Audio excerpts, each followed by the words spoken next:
Empecemos por el título. La expresión de lo sagrado en mi vida cotidiana. Es decir, aquí no hay nadie que diga cómo es lo sagrado en la vida cotidiana, sino en la mía. Es lo que me pasó a mí. Y lo repito, seguramente muy parecido a lo que nos ha pasado a muchísimos. Y originalmente esto surgió como una carta a mis hijos, porque un día caí en cuenta de que yo había vivido una cantidad de cosas y mis hijos ni la menor idea. Y bueno, a alguien hay que dejar eso. Y empezó como: queridos hijos, esto es lo que ha vivido vuestra mamá. Y así surgió la historia del proceso de estas experiencias desde niña hasta la época actual. Pero el hecho de describir lo sagrado en mi vida cotidiana tiene un punto de arranque diferente, que es como una rebelión que yo experimento respecto a las divisiones entre lo sagrado y lo profano. Me parece muy bien teóricamente, esclarece, pero en la experiencia no existe lo sagrado absoluto ni lo profano absoluto, sino que lo que realmente se vive es una cantidad de grises que van y que vienen, que se acercan más a uno, a otro, pero siempre llevan un teñido de algo y que terminan siendo muy valiosos. Y arranca en esta experiencia de los 27 años en que por primera vez se me encendió la chispa de que la vida cotidiana tenía que reflejar lo sagrado, tenía que ser digna de ser vivida alegremente. Entonces la leo, es el prefacio. Venga. Mi interés en la expresión de lo sagrado en mi vida cotidiana se originó en una conmovedora experiencia vivida a los 27 años en Argentina.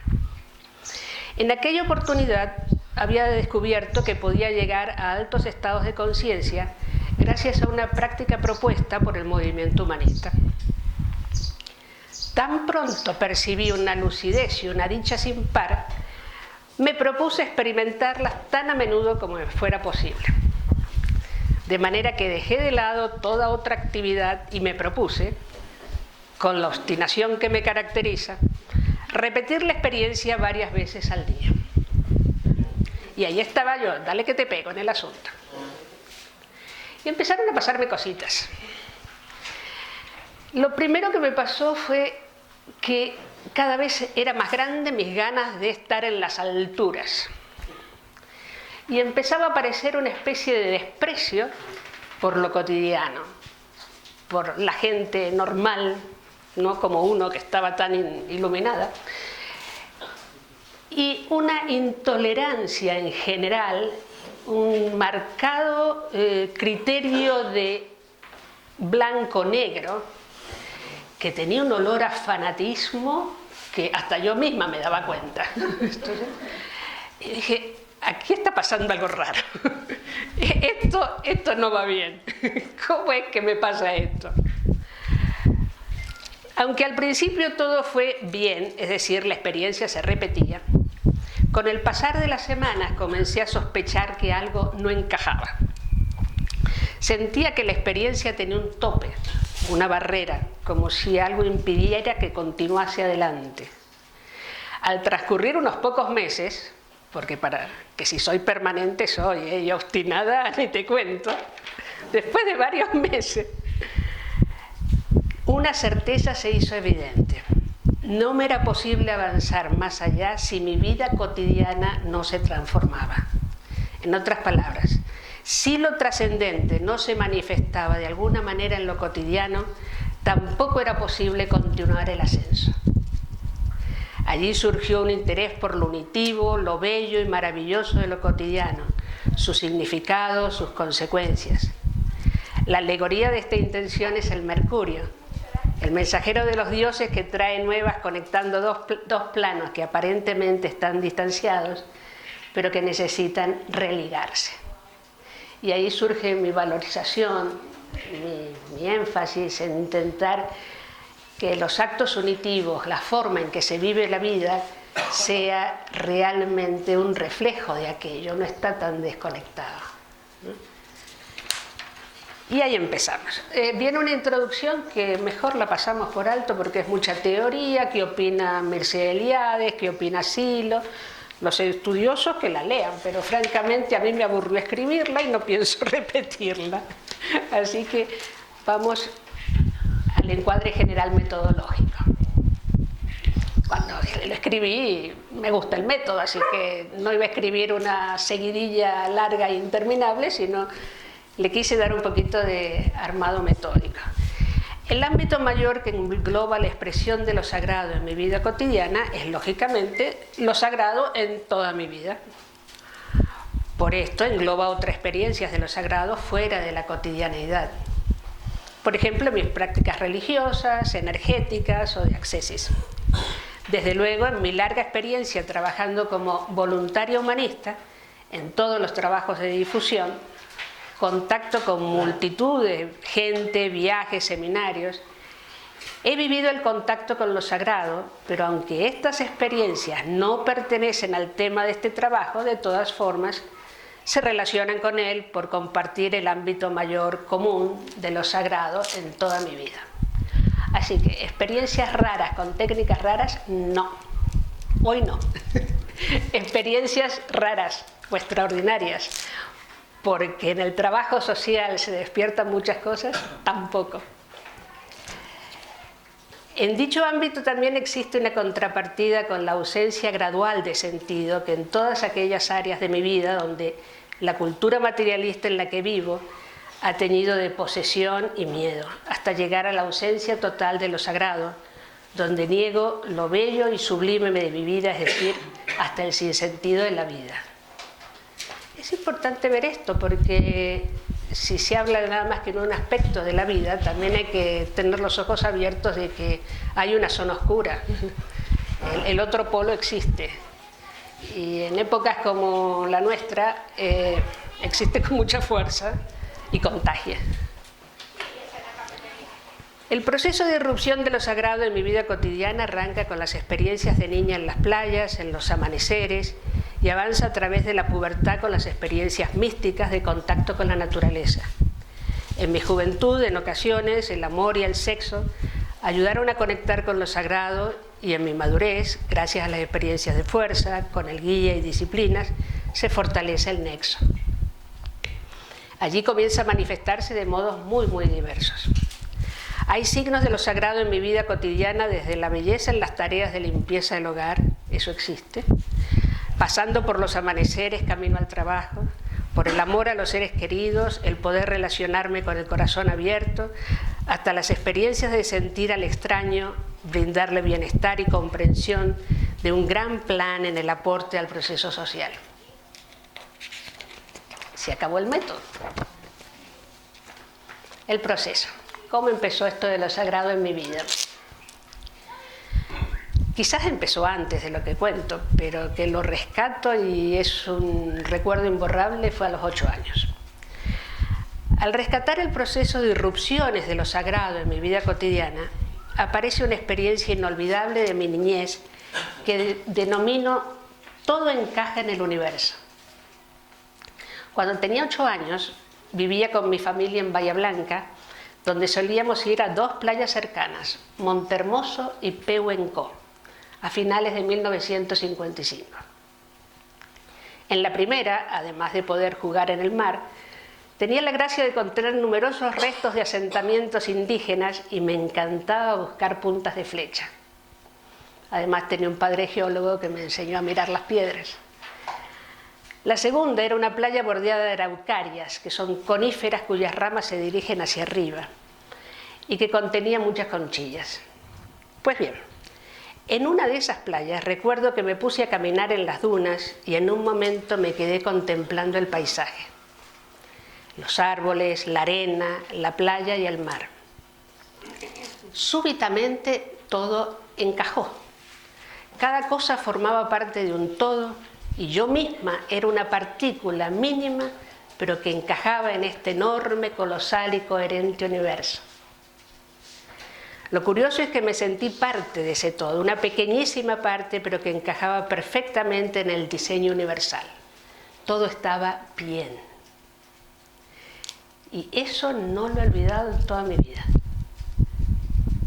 Y claro, ha tenido sus consecuencias de alguna manera, es decir, el mar siempre me ha inspirado, frente al mar siempre he podido sacar proyectos, llegar a un grado de sinceridad conmigo que no llego de otra manera. Y ese recuerdo está siempre ahí actuando de alguna forma. Posteriormente, en plena adolescencia, a los 13 años, en 1960, precisamente cuando me desarrollé, mis hormonas empezaron a revolotear y yo decidí adoptar una postura rebelde frente a todo. Mi objeto de rebelión fue la Iglesia Católica, estaba en una escuela de monjas, convertida en mi oponente al yo declararme panteísta. Es decir, la naturaleza es el Dios. Para tomar contacto con la naturaleza y tener la oportunidad de fastidiar a las monjas, todas las mañanas me levantaba muy, muy temprano, antes del amanecer, claro, y llegaba al colegio a una hora en que estaba cerrado a cal y canto. Las monjas durmiendo, pero después de los timbrazos que yo pegaba en la puerta, conseguía levantar a la monja portera que llegaba arreglándose la toca, con lagañas en los ojos, arreglándose así, y dispuesta a abrir la puerta a la piadosa niña. La excusa para llegar tan temprano es que yo necesitaba rezar en la capilla y con mi largo currículum religioso pues era creíble. Yo subía a la segunda planta, que tenía una terraza con bancos, y me ubicaba frente a la salida del sol. Cuando el sol comenzaba a asomarse, yo respiraba profundamente y me invadía una sensación de comunión con la naturaleza, una sensación de beatitud y de inspiración. Ese profundo bienestar era una sensación envolvente que yo expandía hasta todos los confines del mundo, porque según mis nuevas creencias, Dios se encontraba en toda la naturaleza, y allá iba la sensación. Cuando el sol se levantaba un poco más, la experiencia terminaba. Yo me dedicaba a repasar los temas que me esperaban esa mañana de enseñanza secundaria, y curiosamente, con un solo vistazo, comprendía perfectamente textos que en otra situación me hubieran tomado mucho más tiempo. Situación muy conveniente porque, de acuerdo a mis nuevos roles rebeldes, yo no estudiaba por la tarde ni obedecía las pautas de los profesores, pero necesitaba las buenas notas y se nos fue la luz. Pues bien, esa experiencia fue interesante, me acompañó en toda la secundaria, pero desafortunadamente ya no tenía ni colegio de monjas ni terraza para ver el amanecer en la universidad, y mis notas decayeron bastante, tengo que decirlo. Las siguientes experiencias fueron de paz interna en la naturaleza. Cuando tenía 17 años, en el otoño de 1964, caminando por el bosque cercano a la casa de los Patterson en Dubuque, Iowa, Estados Unidos, donde estaba becada, fue una época en que experimenté mucha depresión. Los 2 primeros meses como estudiante becada habían sido una avalancha de novedades, adaptándome a una situación totalmente nueva en la escuela, en la familia, y digiriendo el dolor de la separación de mi familia y también de mi estilo de vida argentino. Pasada la novedad, las urgencias y los dolores de cabeza ocasionados por moverme con otro idioma, cuando por fin pude pensar en inglés y dejar de traducir, vino la añoranza. Entonces comencé a dar paseos por el bosque, siempre acompañada por el perro de orejas largas de la familia que me hospedaba. Una familia adorable, por cierto. Al principio eran paseos para ordenarme, o bien para pensar qué dirían las conferencias en que los becarios debíamos ofrecer a las diferentes entidades que contribuían con la beca. Era una forma de compensación. Pero luego se fueron transformando en paseos tranquilos, donde sentía placer en escuchar los sonidos del bosque, los intervalos de silencio, donde me recuperaba a mí misma. Esos paseos se hicieron cada vez más largos y la sensación de mí misma cada vez más profunda. No recuerdo mucho de estos detalles de la experiencia, pero sí perdura el impacto de las caminatas mágicas. Era como si yo me pasara la semana fuera de mí, como dando respuesta a algo que me exigía cosas todo el tiempo, y ahí era donde yo me recuperaba. Y ese registro profundo era maravilloso. Cuando llegó el invierno continué con los paseos, pero tuve que interrumpir porque debido a la época de caza, si me internaba en zonas, podía ser confundida con una presa y se acabaron los paseitos. Posteriormente, cuando tenía 20 años, junto con un gran amigo, decidimos investigar en qué consistía el maitune. En aquella época estaban de moda todas las corrientes hinduistas y demás. Y se suponía que el maitune tenía que ver con el tantra, pero no, era una confusión. Al parecer se lograban experiencias interesantes con este asunto. No conseguimos información alguna de la técnica, salvo que se trataba de la contemplación mutua realizada en pareja por los yogas tántricos. En la India, claro, y que se reflejaba en los bajorrelieves de algunos templos. Eso sí teníamos documentación, muchas fotos. En vista de tan poca información, decidimos probar en la práctica. Con la mayor ingenuidad y sin expectativa alguna, nos colocamos, vestidos desde luego, en la postura indicada en la foto del templo en cuestión. Es decir, él sentado en cómoda posición de loto y yo ahorcajada sobre sus piernas, de manera de poder contemplarnos relajadamente. Comenzamos a mirarnos. Y durante un tiempo solo sentí tranquilidad. Pues sí, sin expectativa alguna. Pero permanecí mirando sus ojos. Al cambio de un rato era evidente la energetización que surgía de los dos y continuamos mirándonos. Entonces la sensación del espacio que nos rodeaba creció. Y comencé a mirarme desde los ojos de él. Y eso fue muy espectacular. Es decir, estábamos como suspendidos en algo y yo me miraba desde él y a él le pasó otro tanto. Cada vez la sensación energética era más fuerte, como también el registro de nosotros como lo mismo. Experimenté luz y mucha comprensión. Pasado un rato, la experiencia fue disminuyendo lentamente. Con el tiempo yo quise repetirla. Nunca jamás se volvió a repetir. Esto fue accidental y un regalito que nunca más. Desde luego lo sagrado ha estado presente en numerosas experiencias dentro del contexto del movimiento humanista. Pero como he dicho anteriormente, no pertenecen a la irrupción de lo sagrado en mi vida cotidiana, tema que quiero desarrollar en este momento. No obstante, hay una práctica que conecta la vida cotidiana y que merece una mención especial. Se trata de las experiencias con el guía interno.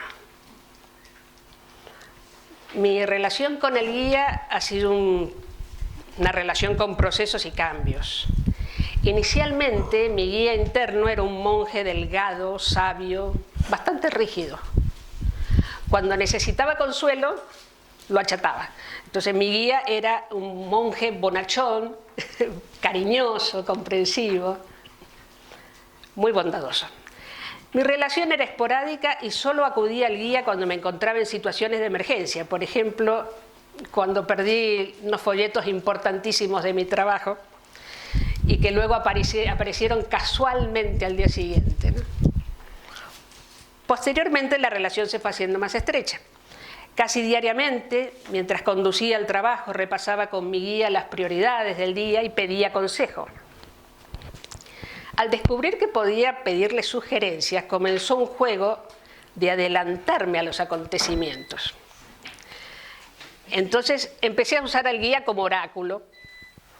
Si yo le pedía ayuda, también le podía decir cómo viene la cosa este día.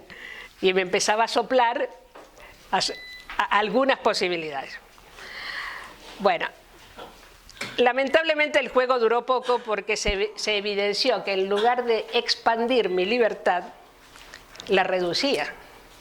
Si lo usaba como oráculo, después dependía de lo que el oráculo me había dicho, intencionaba esa cosa o no. Entonces, en lugar de ser más libre, pues cada vez menos. En esa época también jugué con el emplazamiento del guía. Si necesitaba protección, lo sentía atrás, cubriéndome las espaldas. Si necesitaba consejo, lo sentía delante. Y si necesitaba que me acompañase, se metía adentro, se fusionaba. Pero digamos, era una relación bastante superflua, si vemos los temas y los juegos.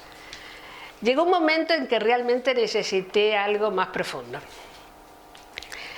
Un día necesitaba pensar con lo mejor de mí para tomar una decisión estructural que me importaba mucho. Me di cuenta que me necesitaba buscar más profundamente a mi guía interna.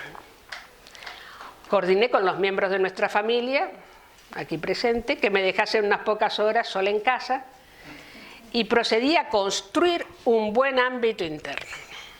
Me relajé bien, hice una excelente experiencia de fuerza. Luego, con mucha calma, escuché la experiencia guiada de configuración del guía interno y para mi gran sorpresa se configuró una mujer del futuro, de edad indescifrable, que contenía sin duda alguna mucha fuerza, sabiduría y bondad. A partir de ese momento, nuestra relación se ha hecho cada vez más cercana, confiada y sincera. Mi guía me ha acompañado diariamente en mis pedidos y agradecimientos, luego de la experiencia matutina de la fuerza. Me ha escuchado en mis pedidos desesperados y me ha acompañado en mis alegrías. En ocasiones que me han sobrepasado, de mucho miedo o fragilidad, ella se ha hecho cargo y desde dentro de mí me ha ayudado a superar esos momentos difíciles. Finalmente, para terminar el proceso, la maternidad. La maternidad ha sido fuente de inspirados momentos dentro de toda la gama situacional que implica atreverse a ser madre. Los actos unitivos se multiplican cuando los guía el amor y eso es algo concreto durante la crianza de los hijos. Pero hay momentos en que lo sagrado pasa claramente a través de uno mismo y he podido vivir un ejemplo concreto, el nacimiento de mi primera hija. Fue un parto muy rápido que tomó a todo el personal del hospital por sorpresa. Cuando se esperaban largas horas para el nacimiento, súbitamente empezó la expulsión. En medio de la sorpresa, la confusión y la espera del médico, que andaba a lo suyo, me sentí desconcertada, pero con una sola imagen clara: no pujar hasta que no estuviera alguien cualificado para recibir mi bebé. En el momento en que finalmente llegó el profesional y me pidió que pujase, todo fue fácil.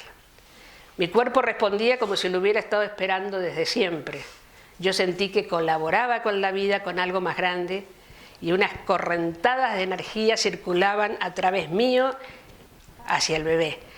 Y tuve un registro muy similar al de los 8 años. Yo era solo una minúscula parte de algo que me trascendía.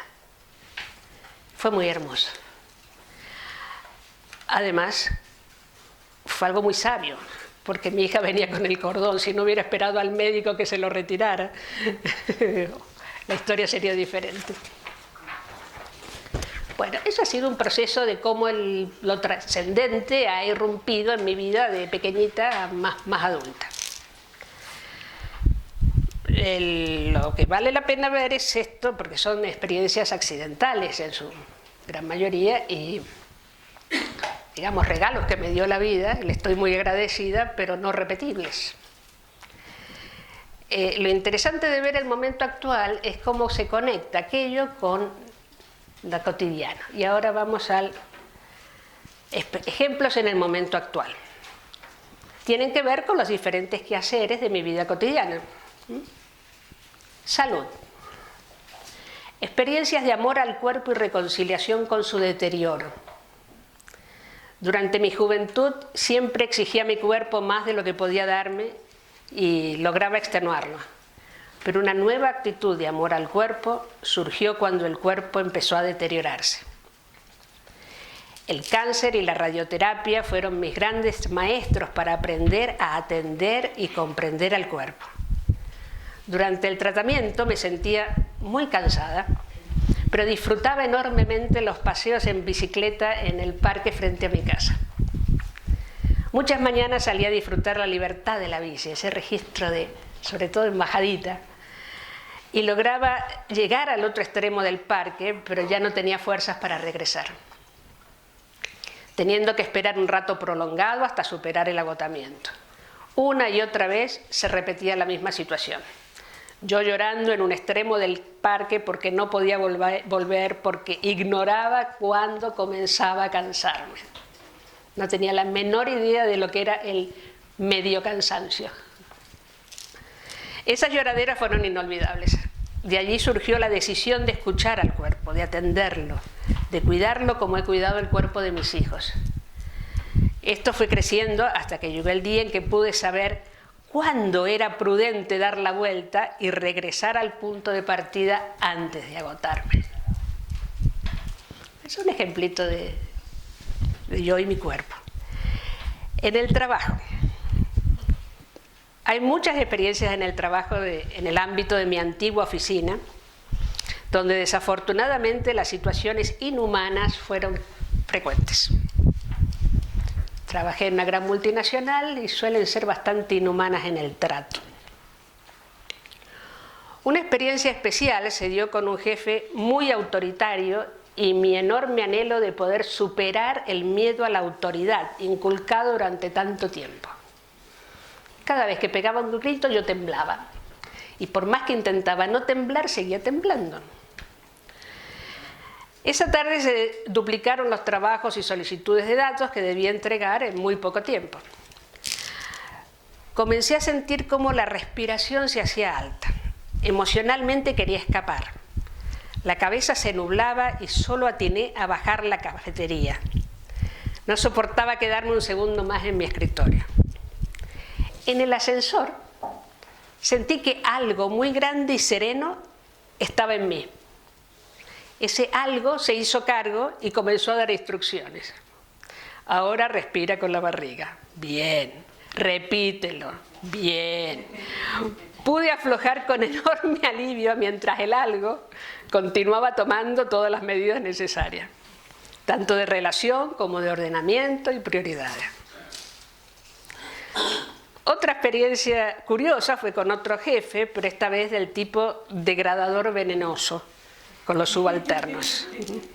Esos que desprecian a todo el mundo. Había intentado comunicarme con él, ponerle límites, desconectarlo, en fin, todas las prácticas de las que disponía, pero con escasos resultados.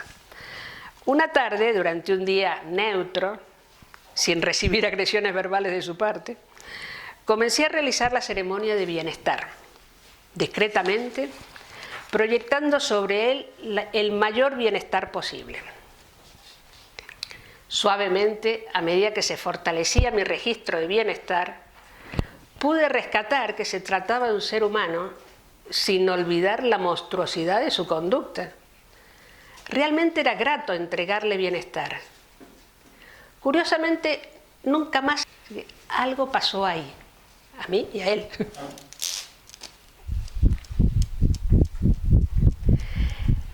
La pareja. A ver cómo es la sagrada de la pareja.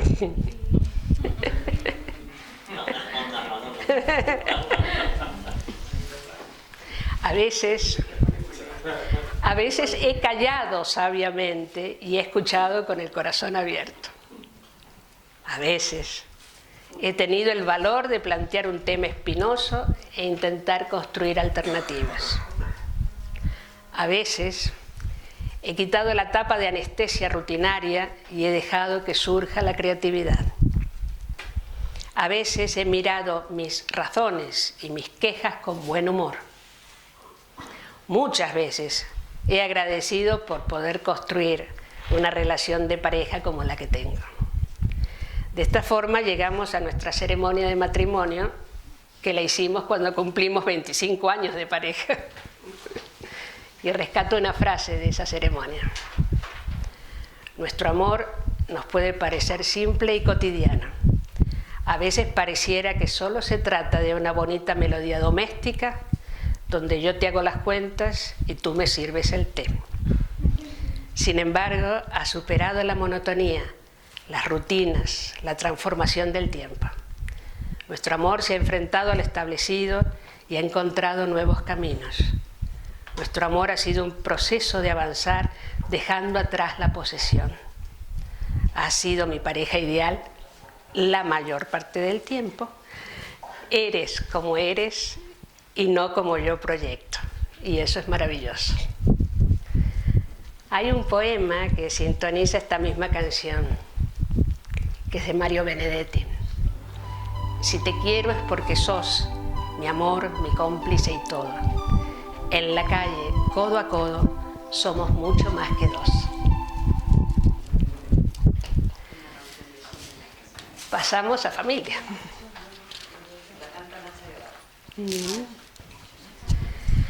Mis hijos han sido siempre mis grandes maestros. Me enseñaron a reír, a gatear, a inventar y abrieron insospechados lugares dentro mío.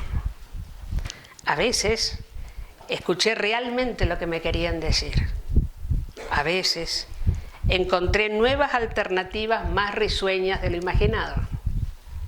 Muchas veces me pregunté qué consecuencias tendría una particular situación en su futuro. Muchas veces medité sobre las verdaderas raíces de una situación. Muchas veces reí y disfruté la maternidad. En su etapa adulta me han dado dos grandes regalos: aprender a soltar y aprender a confiar. Desde luego son maravillosos seres humanos, pero mi respeto, mi soltada y mi fe tienen que ver con otra cosa y no con sus características presentes o pasadas.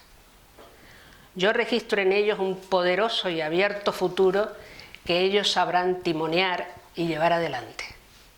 No hay ceguera en esto. Será necesario cometer errores, aprenderán de ellos. Pero no dudo que en los difíciles tiempos que les toca y tocará vivir, sabrán ingeniárselas para crecer como seres humanos y cuidar a los de su alrededor. Y nuevamente un poema, pero el de Tus hijos, de Khalil Gibran. Tú eres el arco del cual tus hijos como flechas vivas son lanzados. Deja que la inclinación en tu mano de arquero sea para la felicidad. Y llegamos a los amigos. Estas relaciones fueron mi gran olvido juvenil y mi gran regalo en la madurez. En los muchos proyectos que emprendí encontré gente maravillosa a la que quise sin intención. Eran grandes compañeros o compañeras de camino y nos apoyamos, valoramos y reencontramos una y otra vez. Pero sin pretender, por mi parte, la permanencia que luego añoré. Por eso en mi vejez decidí cultivar, valorar y aprender a tejer con cuidado esas relaciones. Agradezco el enorme cariño recibido y tener la oportunidad de aprender a ser recíproca. Y esta vez es Jorge Luis Borges. No puedo darte soluciones para todos los problemas de la vida, ni tengo respuestas para tus dudas o temores, pero puedo escucharte y compartirlo contigo. No puedo cambiar tu pasado ni tu futuro, pero cuando me necesites estaré junto a ti. No puedo evitar que tropieces, solo puedo ofrecerte mi mano para que te sujetes y no te caigas. Y hemos llegado a otro ámbito de vida cotidiana que a mí me es importante, la naturaleza. Bueno, se ha expresado.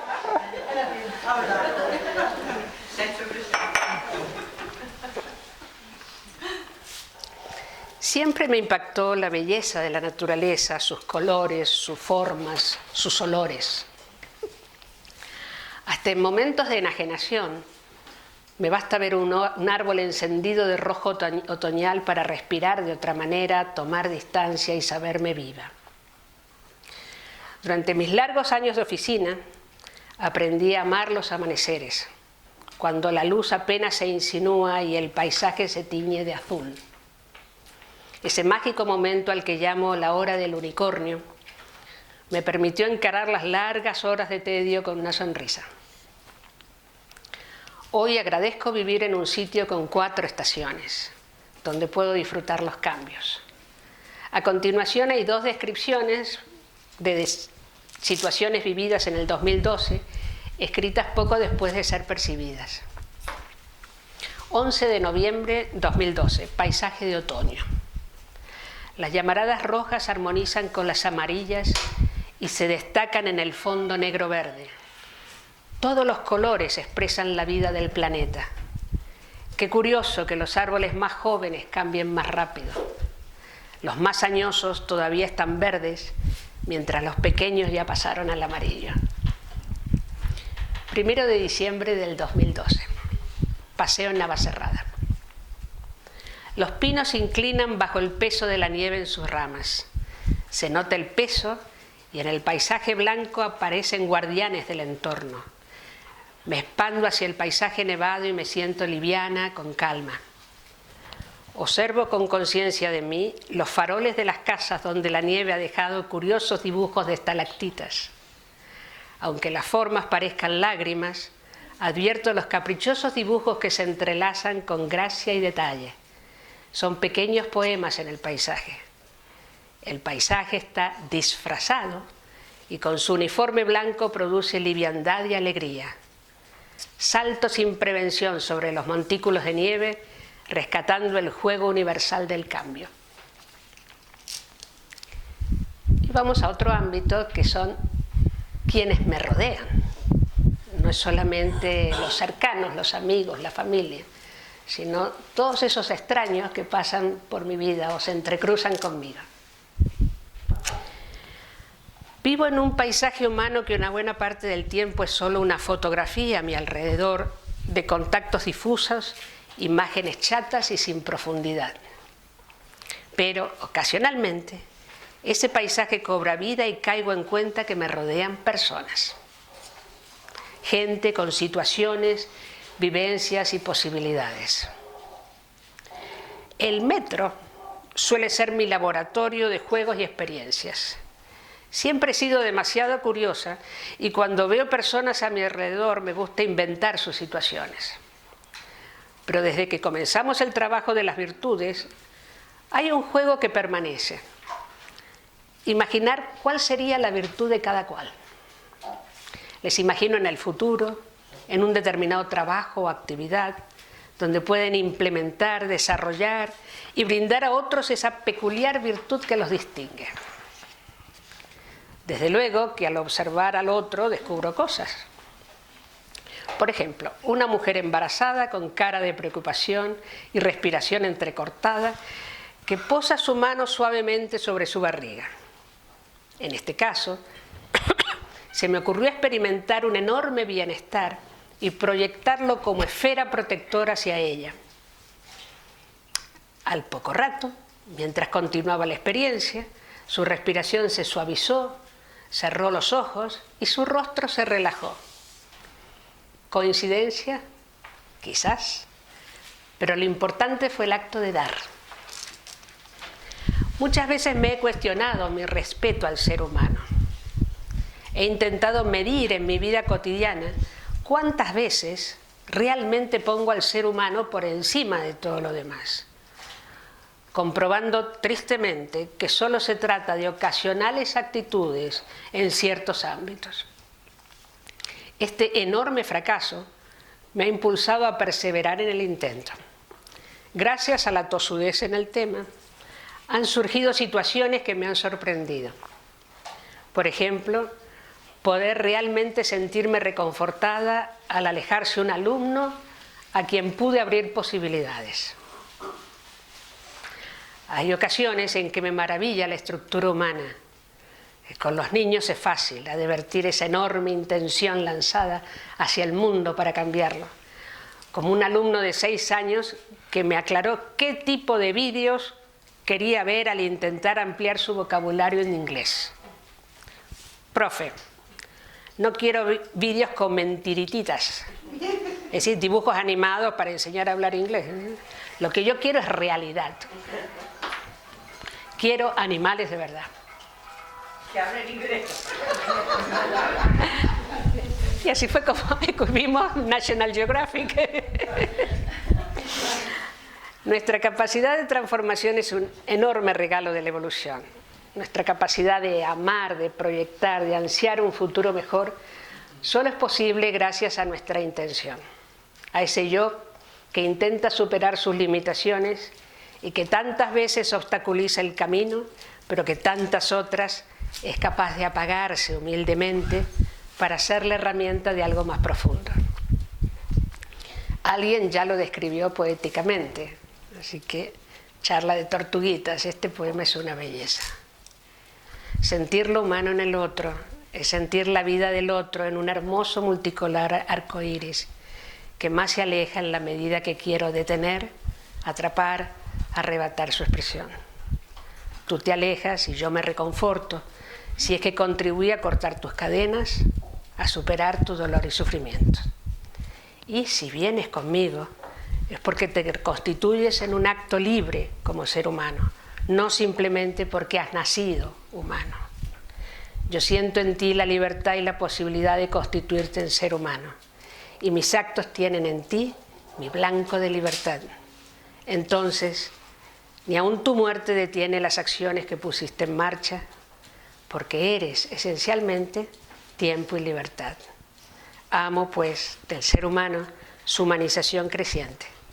Y en momentos de crisis, de cosificación, en estos momentos de deshumanización, amo su posibilidad de rehabilitación futura. Silo, Tortuguitas, Buenos Aires, 10 de mayo del 83.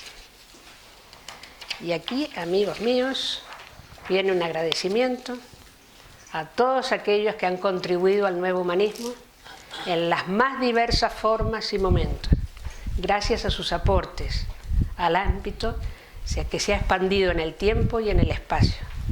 Es así que ese ámbito me ha nutrido, me ha permitido vivir mi vida de otra forma y contribuir en lo que me ha sido posible. Eso.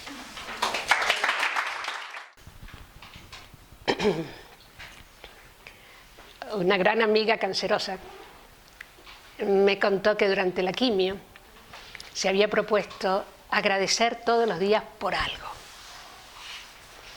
Aunque ese algo fuera que el vómito era más pequeñito, no importa, agradecer por algo. Y a mí me tocó mucho eso. Estoy rodeada de cosas a las que podría agradecer y que no valoro. Entonces, con los pedidos comencé a hacer eso, pedir y agradecer. Y agradecer por no solamente lo que me fuera bien en algo, sino agradecer por las cosas pequeñas. Y me da otro sabor. Voy al día, es que lo hago en la mañana, voy al día de otra manera.